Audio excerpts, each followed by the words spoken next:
A church full of grace. The News Church.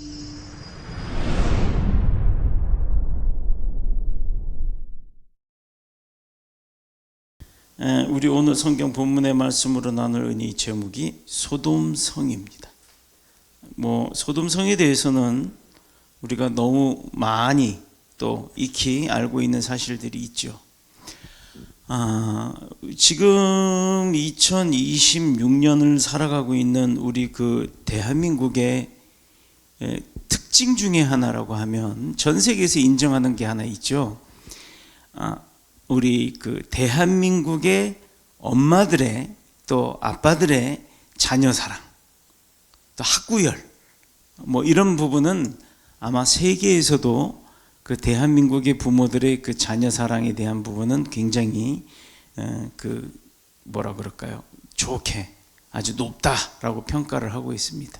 그래서 대한민국의 거의 95%가 대학을 진학을 한다고 하죠. 이 대한민국 부모의 자녀 사랑에 대한 부분은 우리도 그렇지만 세계가 다 인정을 하는 사실 중에 하나입니다. 그런데 부모가 자녀를 사랑하는 것 자체가 문제가 되겠어요? 근데 여기서 문제가 되는 부분이 있는데 그건 뭐냐면 부모가 자녀를 사랑하는 것은 성경에 입각한 대로 마땅한 일입니다. 또 자녀는 부모를 공경해야 함도 마땅한 일이에요. 그런데 성경에서 말하고 있는 부모가 자녀 사랑함과 자녀가 부모를 공경함에 있어 그것들이 제대로 이루어지고 있던가요? 성경에는 어떻게 하라라고 하지만 사실 현실에서는 세상 가운데에서는 그게 잘 안 지켜집니다. 사랑은 내리사랑이란 말이 있듯이 부모가 자녀를 사랑하는 게 굉장히 크다라고 했는데 문제가 되는 부분은 바로 뭐냐면 과잉보, 즉 잘못된 사랑을 이야기하는 거예요.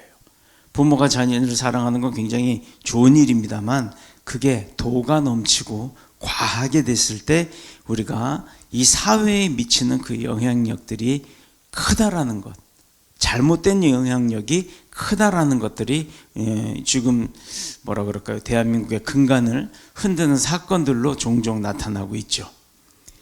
자, 근데 세상의 그런 풍조에 동조하고서 교회와 교회 안의 성도들까지도 그 과잉보호, 잘못된 자녀 사랑에 편승하고 있다는 것이 문제가 되고 있다는 겁니다. 교회 안에서도 보면 부모들의 잘못된 신앙관, 결국은 그 잘못된 부모의 신앙관으로 인해서 자녀의 신앙이 죽어가고 있다는 거예요. 자식들 보는 앞에서 기도는 안 하고 생계에 필요한 돈 걱정만 하는 그런 부모들, 교회 중심에서 살기보다, 교회를 중심으로 살기보단, 말씀을 중심으로 살기보다는 세상과 세상의 유흥을 중심으로 사는 부모들, 또 그런 부모를 보고 자라나는 자녀의 머릿속의 생각은 어떨까요? 신앙은 껍데기일 뿐이고 정말 인생에서 필요한 것은 신앙보다도 돈이구나라는 생각을 할 수밖에 없다라는 거죠. 돈 없으면 사람 구실을 못하는구나. 내가 돈을 많이 벌어서 또 부모가 사랑하는 것을 알고 있으니까 뭐라 그래요? 내가 돈 많이 벌어서 엄마 아빠 행복하게 해줄게, 효도 많이 할게 하면서 자라난다는 거예요. 돈 걱정이나 하고 한숨이나 쉬고 사소한 것 때문에 부부간에 다툼이나 일으키고 또 아이들 보는 앞에서도 막 소리 질러가면서 싸움을 하고, 바로 이런 것들이 우리 자녀들의 미래를 망치고 영과 육을 다 죽이는 사건들이고 방법들입니다. 아이들이 사회에 나가서요, 재물을 얻기 위해서, 성공을 하기 위해서, 권력을 내가 쟁취하기 위해서 사회에 나가서 그런 모든 사회생활을 하다 보면 그게 당연히 따라오는 일이잖아요. 그런데 그것을 이루기 위해서는 이 아이들이 어떻게 해야 됩니까? 성실함과 기도함으로 하나님이 지혜를 얻어서 정말 사람들에게 자비를 베풀고 또 이웃을 사랑하는 마음으로 그런 일들을 얻어내기 시작한다면, 창출해낸다면 얼마나 행복하고 얼마나 또 추대를 받겠습니까? 그런데 세상은요 그렇게 녹록지가 않잖아요. 그러다 보니까 그 세상을 밟고 일어서고 누르고 일어서고 1등 하려고만 하는 그런 우월주의 사상에 빠지다 보니까 어떻게 해요? 불법도 저지르고 거짓말도 하고 심지어는 죄도 저지르게 된다라는 겁니다. 아무리 좋고 아무리 훌륭한 교육 환경이 뭐 또 그렇게 교육 환경을 받는다고 해서 한들 세상에 나가서 어울려 살면서 짓는 그 죄들 또 그 교만함들 이런 것을 이기지 못한다면 그 아무리 교육을 잘 받아봤자 그게 무슨 소용이 있겠어요. 대표적인 예들이 있잖아요. 열심히 교육해서 무슨 대학 나오고 법과대학 나오고 검사했다가 판사했다가 막 그랬다가 정치인 됐다가 막 이렇게 하다 보면 다 깜빵 가는 거 우리가 많이 보잖아요. 신실한 믿음 안에 내가 죽으면 죽었지 목에 칼이 들어와도 성경에 위배되는 일은 하지 않겠다. 하나님의 말씀에 저촉되는 하나님을 슬프게 하는 일은 하지 않겠다. 이렇게 만약에 내가 그렇게 정치를 한다면 또 나 혼자만이 아니라 그런 정치인들이 대다수라면 우리 오늘 안종수 담임 목사님 기도하시는 중에 6월 3일 지방자치제 그 선거가 있잖아요. 그때 하나님을 두려워할 줄 아는 사람들이 선출되게 해달라고 당선되게 해달라고 기도했습니다. 이거 크리스찬들이 해야 할 기도 마땅한 기도입니다. 우리 오늘 주보에도 그 광고가 올라와 있을 거예요.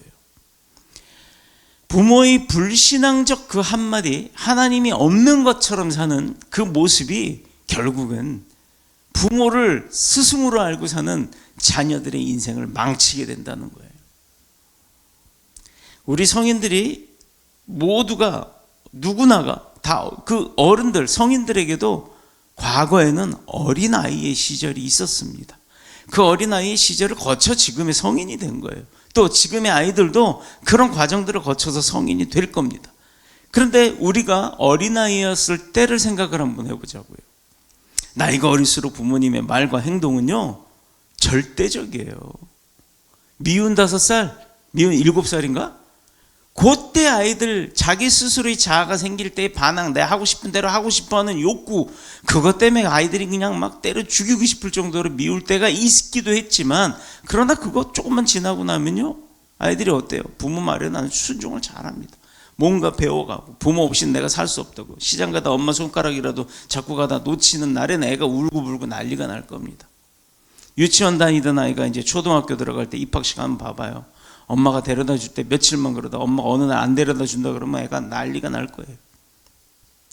아무리 좋은 선생을 통해서 아무리 좋은 교육을 받는다고 할지라도 집에서 자녀들에게 보여주는 그 부모의 말과 행동만큼 좋은 교육은 없다라는 겁니다. 아이들에게 부모는요 모든 것을 해결할 수 있는 능력자예요. 상상도 할 수 없는 일들을 해내는 그야말로 슈퍼맨과 같은 존재. 내가 원하는 것, 갖고 싶은 것, 해달라는 것 다 해주는 그런 존재입니다. 그래서 내 부모가 그 아이들에게는 곧 진리이자 공의로움이고 또 절대적인 기준이라고 생각할 수밖에 없는 거예요. 대개 아버지가 어깨가 커 보이고 등이 넓어 보이죠. 적어도 대학에 들어가서 사건과 사물을 각각 자기 자신의 그 여러 각도에서 바라보고 자기 자신의 정체성을 느끼기 시작하면서 판단하기 시작하는 그때까지만이라도 그 아이들에게는 부모의 모습은 바로 그렇게 거대한 존재라는 겁니다. 부모가 올바른 가치관을 정립하지 못하고 지금까지 지금은 이렇게 말하고 나중엔 저렇게 말하고 그때그때 달라요처럼 그렇게 산다거나, 특히 신앙인들이 세상 사람들과 구별이 되지 않게 똑같이 산다 그러면, 별반 다를 것 없이 행동하고 생각하고 산다면 그런 모습, 그런 가정에서 어떤 일들이 일어나고 어떤 아이들이 태어나겠습니까? 성장하겠습니까? 자녀들은요 결국엔 혼란스러워할 거고, 그게 계속 지속되다 보면 나도 그렇게 해도 되는 줄 알 겁니다. 각각 다른 가치관의 삶의 모습들이 아이들 속에서 이중적 잣대를 들이대고 충돌하는 그런 모습이 될 거예요. 그래서 제 자식은 다른 사람들이 망하게 하는 것이 아니라 결국 그 부모가 망하게 한다는 거예요. 그러면 제 자식이 성공하는 것은 그 부모로 인해서 성공한다는 얘기랑 똑같다는 얘기죠. 그럼 그 부모의 역할이 얼마나 중요한가. 자기 자식들을 남들이 죽이는 게 아니라 결국 부모의 손으로 죽이기도 살리기도 할 수 있다라는 거죠. 자, 그 사실이 오늘 본문의 소돔성 이야기에 나옵니다. 참으로 안타까운 것은 죄악 덩어리인 이 소돔성이 하나님의 불심판으로 결국은 망합니다. 여기 살고 있던 수많은 사람들이 싸그리 죽고 겨우겨우 그 롯의 식구 4사람만 목숨을 부지하게 되죠. 이곳에는 할아버지들, 할머니들도 많이 있었을 거고 아버지나 어머니들도 많이 있었을 거예요. 또 자녀들도 뭐 손자, 손녀들도 수없이 많았을 겁니다. 그런데 다 멸망했어요. 그들 가운데 아무도 살아남지 못했습니다. 왜 이 많은 사람들, 수많은 자녀들을 그럼 과연 누가 죽인 거냐? 부모들이 죽였나? 아니면 성경에서 불심판을 내려서 하나님이 죽였으니까 하나님이 죽인 건가요? 우리가 한번 좀 생각을 해보자고요. 우리가 본문을 자세히 살펴보면 이 질문에 대한 답이 나옵니다. 본문 앞에 있는 오늘 본문 19장의 앞에 있는 18절 후반부를 이렇게 살짝 보면 뭐라고 되어 있냐면 내용이 하나님의 사자들이 아브라함을 방문을 해서 그 늙은 사라가 아들을 낳을 거다라고 이야기를 합니다. 100세. 이 사실을 그 부부들이 듣고도 보고도 믿지를 못하는 반응이 나와요. 14절에 말하기를 여호와께서는 능치 못하는 일이 있겠느냐 여호와께서 능치 못할 일이 있겠느냐 이게 14절 내용이죠. 그리고 19절에 보면 내가 그로 그 자식과 건석에게 명하여 여호와의 도를 지켜 의와 공도를 행하게 하려고 그를 택하였다. 아브라함을 택했다라는 얘기예요. 믿음의 조상. 그리고 그 아브라함을 믿음의 조상으로 세우신 이유를 분명하게 밝히죠. 그 다음 20절에 보면 오늘 본문의 소돔성에 대한 언급이 나옵니다. 18장 20절 여호와께서 또 가라사대 소돔과 고모라에 대한 부르짖음이 크고 그 죄악이 심히 중하다. 19장 13절에도 있죠. 소돔에 대하여 같은 말씀이 반복됩니다. 이것은 소돔성이 그럼 과연 어떤 존재고 또 그 소돔의 실상이 어떤가를 분명히 밝히고 있는 내용이기도 하죠. 소돔과 고모라에 대한 부르짖음 뭘 말하는 걸까요? 어떻게 부르짖는다는 거예요? 여러분 부르짖는다는 게 뭔지 아세요? 쥐야 할 때 보면 주여 하고 이렇게 부드러운 목소리 할렐루야 하고 하는 성악가들의 그런 발성이 아니라 아주 매섭고 날카롭고 처절하고 간절한 소리가 부르짖음입니다. 쥐야 하고 부르짖잖아요. 그때 그 목소리가 듣기 좋아요. 그냥 내가 낼 수 있는 최대의 소리를 내다 보니 막 찢어지는 쇳소리 같은 게 날 때도 있습니다. 이것은요 부르짖다라고 하는 것을 사전적 어원을 찾아보니까 뭐라고 되어 있냐면 매우 날카로운 소리로 대성통곡하는 거다 이렇게 되어 있습니다. 강력한 항의의 뜻을 가지고 있다. 우리 주여 삼창으로 기도합시다 주여 하고 나왔는데 주여 이런 사람들이 있어요. 그거는 부르짖음이 맞을까요 아닐까요? 본인들이 알아서 생각하세요. 자, 그렇다면 누가 누구에게 그렇게 소돔의 부르짖음이 있었는지,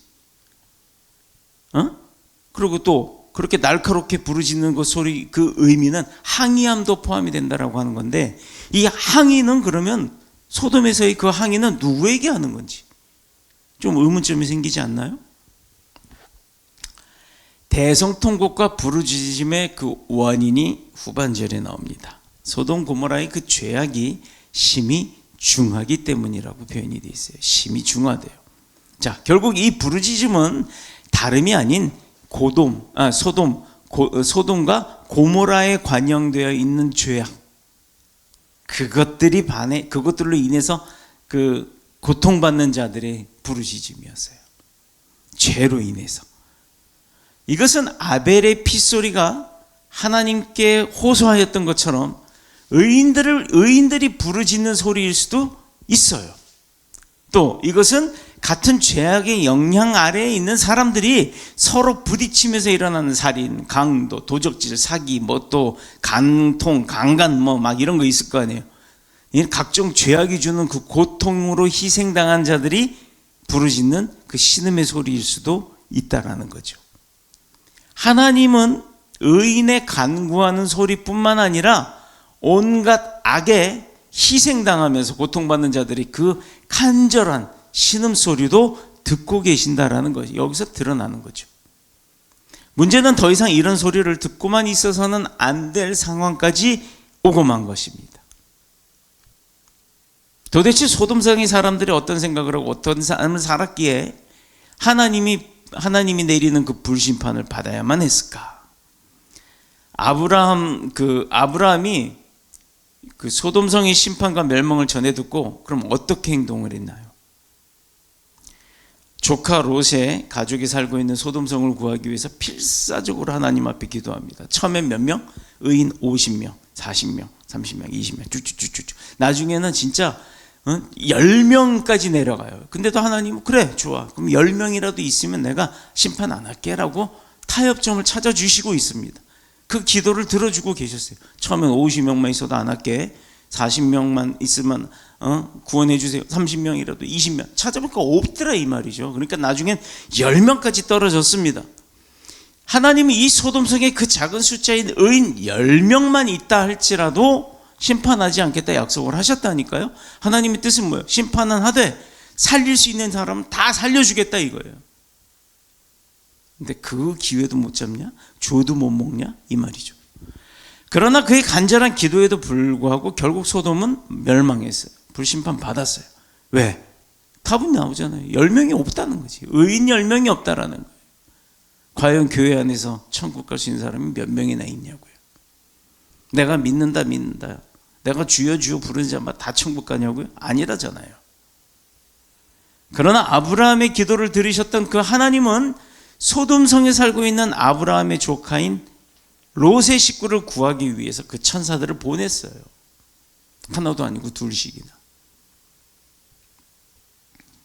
그런데 이 천사들을 본 소돔성 사람들의 반응이 어땠냐? 오늘 여기서 좀 쇼킹한 게 나요. 본문 5절.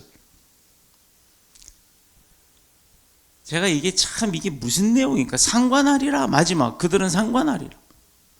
롯을 부르고 그에게 이르되 오늘 밤에 네게 온 사람들, 천사들 말이죠. 어디 있냐? 이게 소돔성 사람들의 이야기예요. 이끌어내라. 우리가 그들을 상관하리라. 여기 상관하리라가 뭘까? 우리나라 성경은 중국에서 왔다 그랬죠. 상관, 살펴본다는 얘기예요. 이게 히브리어로는 뭐냐면 야다입니다. 야다. 그것이 누구인지 낱낱이 살펴보겠다, 들춰보겠다, 뭐 이런 의미로 창세기에서 이 말이 주로 창세기에서는 성관계라는 표현이 되고 있어요. 그럼 뭐죠? 남자가 남자를? 여자가 여자를? 이거 하나님이 금기시켜 놓은 거잖아요. 동물과 성관계하는 것처럼 큰 죄가 되는 거잖아요. 그래서 오늘날 이 동성애를 의미하는 말 중에 여러분은 무지개만 알고 있잖아요. 무지개는 약속이에요. 하나님의 약속의 언약을 갖다 그들이 갖다 쓰는 거예요. 성소수자? 그런 거 애초부터 없었던 거예요. 자기들이 만들어 놓은 거지. 잘못된 건 잘못된 거라고 얘기를 할 수 있는 목사들이 돼야 돼요. 또 크리스천들이 그거는 잘못됐다고 얘기를 할 줄 알아야 되는 겁니다. 그래서 소돔이라고 하는 말이 나와요. 이 성소수자라고 말하는 사람, 그 동성애자들, 결국엔 그들을 표현하는 말은 소돔이에요. 소돔이. 그거 소돔 표현하는 소돔이라고 하는 멸망도시를 이야기하는 그 의미입니다. 곧 동성애를 의미하는 것이 되었죠. 얼마나 그러면 소돔이라는 성이 동성애에 아주 그냥 난잡했는지 드러나죠. 그것을 지금 퀴어 축제니 뭐니 이렇게 해서 허용을 하고 그들도 뭐가 돼야 된다고? 배려가 돼야 된다. 정신병자들. 롯은 자기 집에 온 손님들을 보호하기 위해서 자기의 두 딸, 처녀죠. 남자를 모르는 그런 두 딸까지 내주겠다고 같이 표현을 합니다. 근데 이것도 보면 얼마나 그 천사들을 보호하려고 하는 그 롯의 마음도 있었겠지만 반편 또 어떻게 보면 미친 거죠. 자기 딸을 내준다는 거. 니들 마음대로 하라고. 대신에 이 사람들은 건드리지 마라. 그 롯의 마음은 이해를 합니다. 그러나 세상의 관점에서 봤을 때 당시 소돔에서의 그 관행들은 그래도 이상이 없을 정도였다라는 거예요. 부모가 딸을 2딸까지 내어주겠죠. 자, 그러나 소돔 사람들은 그 제안을 거절했습니다. 아, 여기까지만 보면 그 사람들 현명한 거네. 근데 네 딸이 아니라 난 그 사람들이 더 필요해. 이거 이야기예요. 이것은 소돔의 향락 수준이 어느 정도고 또 그들의 도덕적 그 수준이 얼마나 타락했는지를 잘 반영해 주는 내용이기도 합니다. 자, 수치스러운 이런 아주 이건 되게 어떻게 보면 수치스러운 일이잖아요. 창피한 일이에요. 말도 안 되는 일이잖아요. 그런데 그들은 수치스러운 이 행위를 공개된 장소에서조차도 부끄러워하지 않고 자행을 하려고 했다라는 거죠. 도리어 자신들이 잘못된 행위를 정당화시키는데 주저함이 없어요. 아, 이거 요 내용 가만 보니까 요즘 방송에서 많이 나오죠. 막 법을 바꿔서 참 어떤 사람들 자기의 입맛에 맞게끔 법도 바꾸고 막 한다며요. 자, 9절을 한 번 더 볼까요? 여기서 이자가 들어와서 거류하면서 우리의 법관이 되려 하는도다 라고, 이게 명분이었어요. 자기들을 가리키는 법관이 되려고 한다고 이거예요. 이제 아는 거야. 자기들이 하는 그 행위들이 죄악이라는 것을 알고 있고 그 죄악을 심판하러 온 사람들이다 라는 걸 알고 있었던 거예요. 자, 옳은 소리 하는 사람이 요즘은 감옥 가는 세상이죠. 이거 바로 잡아야 됩니다. 이거 어디서부터요? 소돔성의 사건을 잘 이해하고 배웠던 크리스찬부터 시작을 해야 돼요. 남의 집에 손님으로 온 사람들을 납치하고 집단 폭행하려고 하는 그 잘못된 행위보다 그 잘못된 행위를 지적하는 롯을 향해서 타당성을 이야기하는 거예요. 자기들의 행위는 나쁜 게 아니야. 너네 집에 와 있는, 롯의 집에 와 있는 그 천사 두 사람이 둘이 이제 여기에 거하면서 우리를 심판하려고 하는 법관이 되려고 한다고 해서 그 사람을 끌어내려고 한다. 들어온 들이 박힌 돌 빼내려고 한다. 이렇게 얘기를 하는 거예요. 먼저 잘못된 행동을 지적했던 롯을 먼저 해치해라. 여기 나오잖아요. 이제 우리가 그들보다 너를 더 헤아리라 하고 롯을 밀치면서 가까이 가서 그 문을 부시려고 했던 거예요. 롯이 문을 탁 닫고 나왔던 거란 말이에요. 문을 딱 열고 나와서 문을 뒤로 탁 하고 문 앞에 딱 서서 소돔 사람들한테 얘기를 했던 거란 말이에요. 그 안에는 천사가 있었죠. 자, 그 다음에 이야기를 한번 봅시다. 또 14절 한번 볼까요? 롯이 사위들의 생명이라도 구하려고 그들을 찾아갔어요. 이제 가족들을 다 불러내라고 했으니까 장인 될 사람이잖아요. 그러니까 사위들을 만났으면. 근데 장인이 너희는 일어나 이곳에 떠나라 하되 그들이 사위들은 농담으로 여겼더라. 여기서 농담이란 이 말은 여러 가지 의미를 갖고 있는데 중요하게 해석되는 부분은 웃었다, 희롱했다라는 의미를 갖고 있어요. 장인이 될 사람인데 장인의 말도조차도 그냥 비웃었다는 얘기예요. 웃기고 있네. 이렇게 했다. 아니면 이랬나? 장인이 막 나가야 된다 하고 여호와께서 칠 거야 그랬대. 네 이랬는지 모르겠어요. 이 부분은 당시 소돔성에 살고 있었던 이 젊은이들의 생각이 어땠는지. 참 그래도 대한민국은 희망이 있죠. 20대들이 일어나서 지금 외쳐대고 있잖아요. 뭐라고? 나라를 살리려고. 제가 넉넉하면요 진짜 막 거기 후원금도 좀 주고 싶어요. 제 개인적인 이야기입니다. 이 부분은 반드시 소돔성에 살고 있는 젊은이들의 생각과 가치관이 잘 반영되고 있다고 얘기를 했는데, 문제는 하나님이 없는 소돔성의 사람들과 생각과 행동은 어떻게 자식들을, 그들의 행위를 보면 어떻게 자식들을 제대로 바르게 키울 수 있었겠느냐 하는 거죠. 이제 그들 밑에서 자란 자녀들은 더 심해지는 거야. 세대가 거듭하면 거듭할수록 그게 더 심해질 거라는 거죠. 부모가 동성애자인데. 근데 동성애자가 자녀는 어떻게 낳지? 입양해 놓는데요, 입양. 고아들을 입양해 놓고 남자 아빠, 남자 엄마, 여자 아빠, 여자 엄마 이렇게 해서 산대요. 그럼 그 아이가 여자든 남자든 이게 혼동 안 오겠어요? 이게 제정신입니까? 가정에서 부모를 절대시하는 자녀들이 보고 배우는 게 과연 뭐냐고요. 그래서 대부분의 부모의 자식 사랑이 어리석고 맹목적이었다. 소돔성에서 부모된 자신들의 그 이중적 가치관과 모습들을 통해서 자녀들의 미래를 불행하게 만들 수밖에 없다라는 것, 그걸 생각도 못했다는 거예요. 아니 단적으로 봐요. 남자 아빠 남자 엄마 사이에서 남자아이를 입양을 해서 키워서 아들인데, 아들이 어디 가서 야 우리 엄마야 하고 보여줬는데 다른 애들의 엄마라고 봤더니 남자야.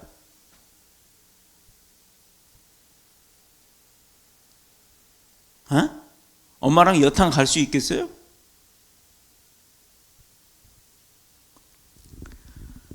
이렇게 그 자녀는 그럼 나중에 자라면서 어떤 생각을 갖고 자라겠냐고요. 남자 여자의 개념이 없어져 버리는 거잖아. 본능대로 살 겁니다. 본능대로. 그게 동물이지 사람이에요? 그 자녀를 동물을 만들어 버리면 되겠냐고요. 자녀들의 미래를 불행하게 만드는 것, 이것 자체에 생각을 못했던 게 자기들만 생각했기 때문에.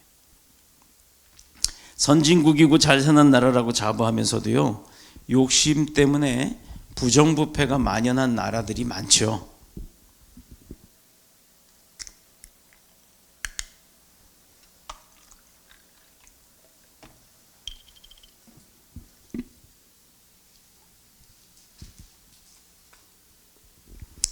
돈이나 명예라고 하면 수단과 방법을 가리지 않는 부모들이 자식 교육에 올인하는 나라, 또 뒷구멍에서는 온갖 더러운 짓 다 하면서 이중적인 인격을 소유한 사람들의 나라, 이것이 바로 소돔과 고모라입니다.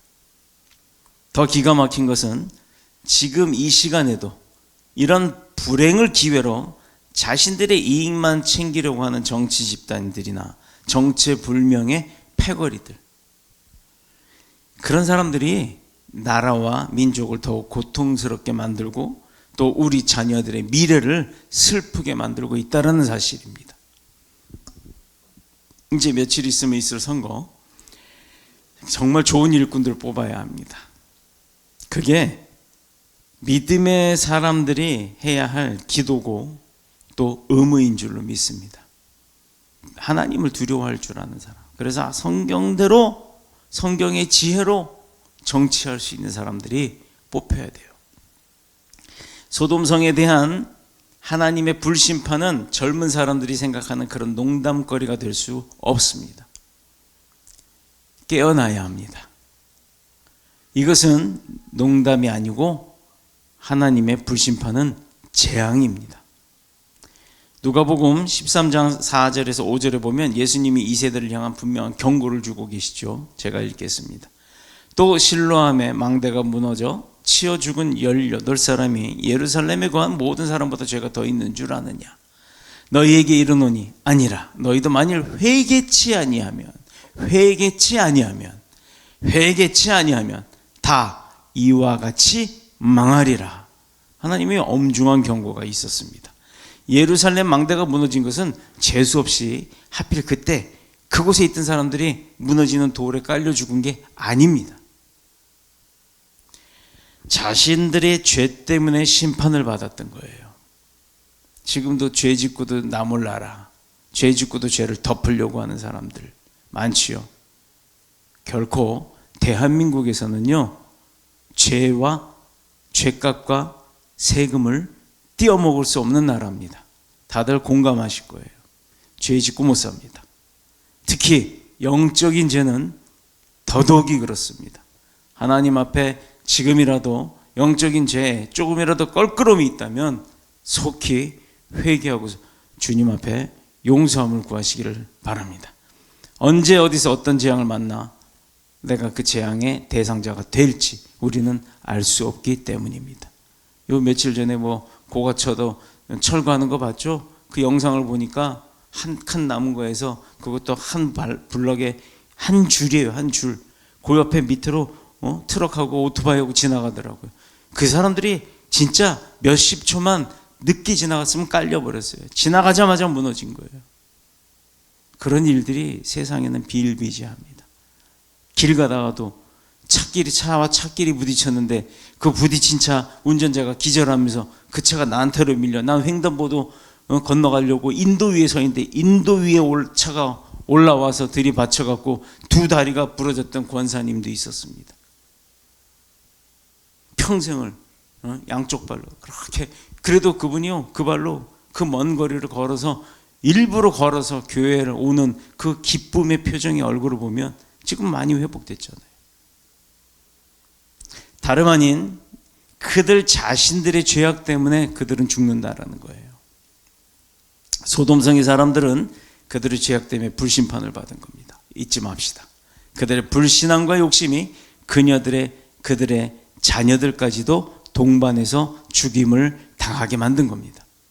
5천만 대한민국 인구 중에 사고로 죽은 인구들, 그 사람들 과연 어떻게 보면 개인적으로 보면 그 사람들이야 굉장히 안타까운 죽음이지만 5천만 명 대한민국 인구 중에 그 사고로 죽었던 사람들을 다 쳐도 그 숫자는 어떻게 보면 미미하다라고밖에 생각할 수도 없다, 이렇게 생각할 수 있습니다. 미미하다라고 생각할 수 있겠죠. 그러나 우리가 자녀들을 잘못 키우고 그들에게 하나님 중심의 삶을, 그 신앙을 가르치지 못한다면 정치인들의 법과 질서를 무시하고 자신들이 원하는 대로 사는 것처럼 또 그렇게 살아간다면, 이런 행위에 대해서 우리 스스로가 가슴을 찢고 회개하지 아니한다면 지금의 대한민국도 소돔성처럼 불심판을 받게 될 줄로 믿습니다. 그것보다 더 무서운 심판이 우리를 기다리게 될 것입니다. 본문의 마지막에 보면 소돔성을 떠나기를 지체하는 롯의 식구를 누가 구해요? 천사들이 강제로 붙잡아서 성 바깥으로 인도하는 장면이 나옵니다. 그곳에 기록하기를 뭐라고 돼 있어요? 볼까요? 마지막 절. 롯이 지체함에 그 사람들이, 천사들이죠, 롯의 손과 그 아내의 손과 두 딸의 손을 잡아 인도하여 성 밖에 두니, 끄집어냈다라는 거예요. 강제로. 롯이 계속 지체하니까 여호와께서 그에게 자비를 더하심이었더라. 이거 하나님의 자비 없이는 불가능했던 일이었잖아요. 소돔에 임한 하나님의 진노는 피할 길이 없습니다. 롯이 아브람을 떠나 소돔성을 택하여 그곳에 들어간 것은 인간적인 생각과 판단 때문이지 자기가 갖고 있던 그 사명감 때문에 그 소돔성으로 향한 게 아닙니다.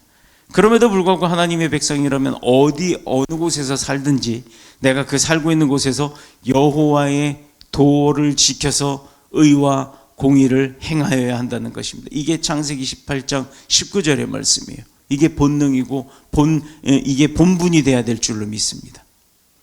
이 일을 위해 하나님은 롯을 택하셨고 그 가정을 축복하신 거예요. 지금 누가 선택당할지 모릅니다.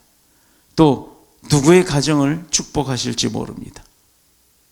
그래서 모든 것을 얻었다고 생각하는 그 순간 자만함에 빠지고 하나님을 떠나게 되면 모든 것을 결국 잃게 된다는 사실도 우리가 오늘 본문을 통해서 깨달아야 할 줄로 믿습니다. 나중에는 아내가 소금기둥 되었죠. 살아남은 두 딸도 어떻게 했습니까? 아버지에게 술을 먹여서 차례로 동침하여서 자녀를 낳게 되는 이런 아주 부끄러운 모습을 남기게 되죠. 하나님의 자비를 더함으로 인해 여호와께서 그의 자비를 더해서 생명을 건져놨더니 어떻게 했다고요? 미련을 남기고 또 부모와 동침하는, 아비와 동침하는 이런 죄악을 저지르는 이 모든 것들이 하나님의 말씀대로 자녀를 성장시키지 못했건 바로 교육하지 못한 그 결과인 것입니다. 과연 하나님의 긍휼하심이 없었다면 롯의 가족도 똑같이 불의 심판에서 끝났을 겁니다. 인터넷 시대인 우리는 인터넷 소돔성에 살고 있는 자들입니다. 우리의 육신이 소돔성이고 또 우리가 살고 있는 이곳이 소돔성입니다. 우리와 우리의 자녀들이 사는 유일한 길이 있다면 하나님의 말씀으로 자녀를 양육하고 또 기도하면서 가정을 말씀의 반석 위에 세워야 하는 것입니다. 어려운 문제가 있으면 하나님 앞에 기도합시다. 세상을 따라가지 말고 하나님의 말씀에 귀를 기울이고 또 그 말씀에 순종할 때 하나님은 아브라함과 이삭과 야곱의 축복을 우리 가정과 우리 교회에도 또 후손들에게도 대한민국에도 채워주실 줄로, 반복해서 채워주실 줄로 믿습니다. 할렐루야. 기도하겠습니다.